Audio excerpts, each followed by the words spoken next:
44 hours in the air, one aircraft, two pilots, no landing until the mission is complete. Most people assume military pilots rotate crews, stop to refuel, hand the controls to someone else at some point. The B-2 Spirit doesn't work that way.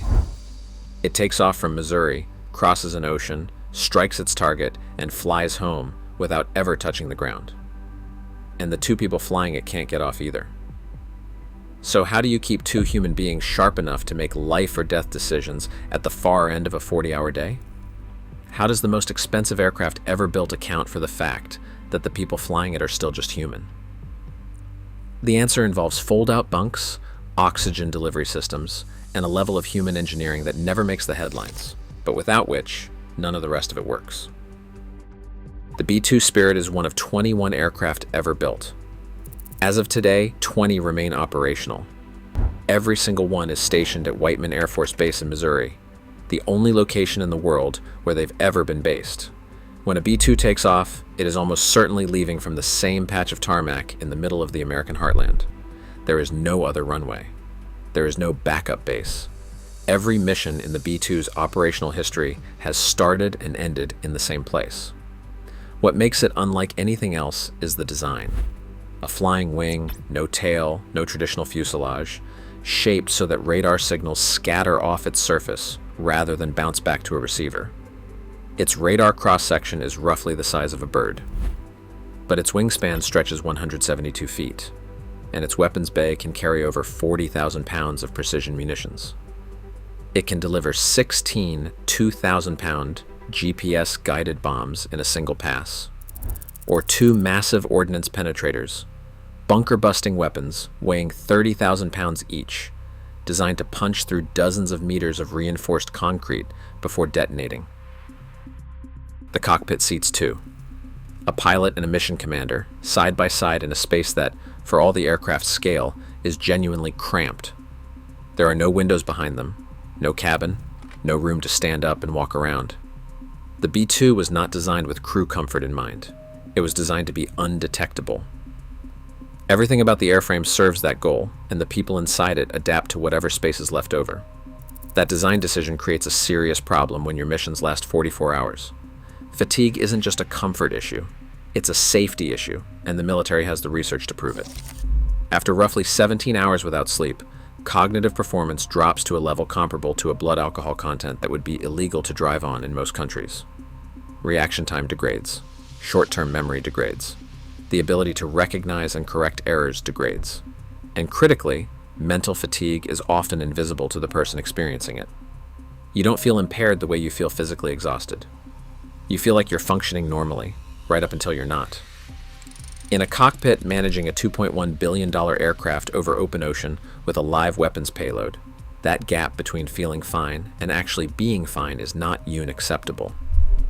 The Air Force understood this before the B-2 ever flew a combat mission. They funded extensive research on pilot performance across extended sorties, and those findings directly shaped how the aircraft was designed and how its crews are trained. The conclusion was simple. Two pilots cannot remain at peak performance for 44 continuous hours. So the aircraft needed to support a rest rotation, and the crew selection process needed to find people capable of managing that rotation effectively under real operational conditions. The solution they built into the airframe sits directly behind those two cockpit seats. A fold-out bunk, not much larger than a sleeping bag laid flat. A toilet, a small microwave and galley. Enough space to sleep, eat, and recover before returning to the controls.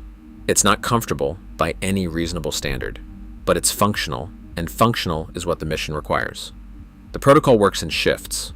One pilot flies while the other rests. Rest periods typically run 4 to 6 hours, adjusted based on mission phase and crew preference. Before either crew member goes down, they brief each other, current flight plan status, weather ahead, any sensitive segments of the mission coming up that the resting pilot needs to be awake for. Then one heads to the back, and the other takes the aircraft alone. Here's what alone means on a B-2. The fly-by-wire system handles most physical control inputs. Autopilot manages cruise flight. Onboard mission systems can track targets, adjust routes around weather, and handle a long list of tasks without continuous human input. The pilot who's awake isn't hand flying every second. They're monitoring, watching instruments, staying alert to anything the automation flags as abnormal for up to 6 hours at a time. No one in the seat next to them, just instruments, engine noise, and open ocean somewhere below the cloud layer. This is why B-2 pilot selection is what it is.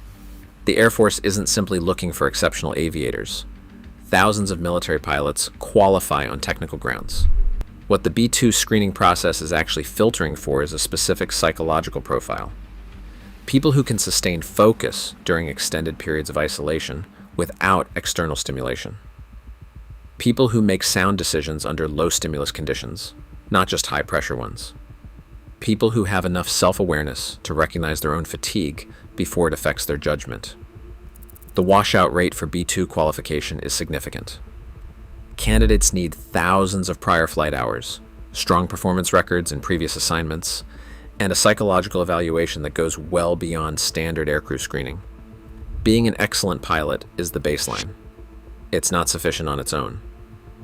Once assigned to the 509th Bomb Wing at Whiteman, fatigue management becomes part of the training curriculum, the same way weapons employment and navigation do. Crews study their own cognitive performance curves across extended wakefulness. They practice sleep scheduling before long sorties. They learn to recognize early indicators of impairment, in themselves and in each other.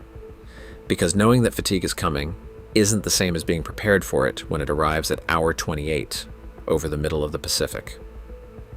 Pilots who've spoken publicly about long B-2 sorties use language that doesn't appear in the technical literature. One described the experience as managed loneliness. You know the ground is monitoring your flight. You know your crew partner is a few feet behind you on a bunk. You know there are people whose entire job is to track your position and status, but in the immediate moment, none of that is present. It's just you, the glow of instruments in a dark cockpit, the hum of engines, and a very long night over very dark water. Some pilots describe a meditative quality to it. Others describe it as a sustained test of mental discipline that doesn't get easier with repetition. Probably both things are true simultaneously. There's one physiological factor that rarely appears in coverage of these missions, but which the Air Force takes seriously enough to engineer a specific solution for.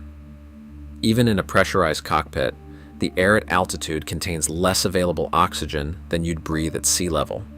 The result is mild hypoxia, not the dramatic, acute kind that triggers warnings and alarms, but a subtle, chronic kind that accumulates over hours.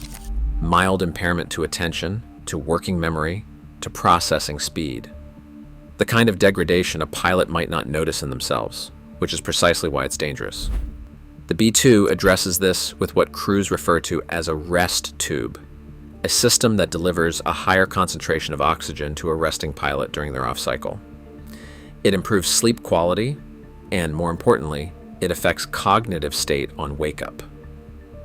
The difference between returning to the cockpit at 80% function versus 95% function is not a marginal gap when the aircraft is moving at 650 miles an hour, and the mission still has 12 hours to run.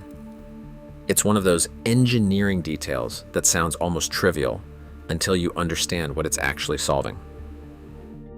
The longest confirmed combat missions in the B-2's operational history came during the opening nights of Operation Iraqi Freedom in March 2003. B-2 crews flew from Whiteman Air Force Base in Missouri to targets inside Iraq and back, roughly 44 hours per sortie, non-stop, combat-loaded, no diversion field, no mid-mission crew swap. The same two people who took off from Missouri were the same two people who landed there the following morning. Those missions struck high-value targets in the opening hours of the campaign, before the broader coalition air effort had begun in earnest. The B-2's ability to penetrate defended airspace undetected meant it could reach targets that other aircraft couldn't, and do it at the beginning of a conflict, when air defenses are at their most alert and most dangerous. But what those sorties also demonstrated was that the human system supporting the aircraft was as capable as the aircraft itself. 2 pilots, 1 fold-out bunk, a microwave, a rest tube, 44 hours, and they came home mission complete. 509th Bomb Wing has since flown combat sorties from Missouri to Kosovo, Afghanistan, Iraq, and Libya. Every crew has returned. The protocols work, not because they make the mission easy, but because they make the mission survivable for the people executing it. The B-2 gets covered for its stealth, for what it can carry and what it can destroy without ever appearing on a radar screen. That's the story that leads the coverage, and it deserves to. But the story underneath it is this. The reason that aircraft can actually execute the missions it's designed for is because the Air Force solved a human engineering problem that is genuinely difficult. Keeping two people alert, capable, and mission-ready across nearly 2 full days in the air required the same systematic rigor as designing the airframe itself. The bunk, the oxygen system, the psychological screening, the fatigue training, the shift protocols, none of it is an afterthought. All of it is load-bearing. Somewhere in every B-2 mission, there's a moment where a pilot wakes up on a narrow bunk at 40,000 feet, takes a breath of oxygen-supplemented air, heats up a meal in a small microwave, and walks back to the cockpit to relieve the person who just spent 6 hours alone over the ocean. That transition, quiet, unremarkable, invisible from the outside, is what makes the rest of the mission possible. It's not a footnote to the story. It is the story.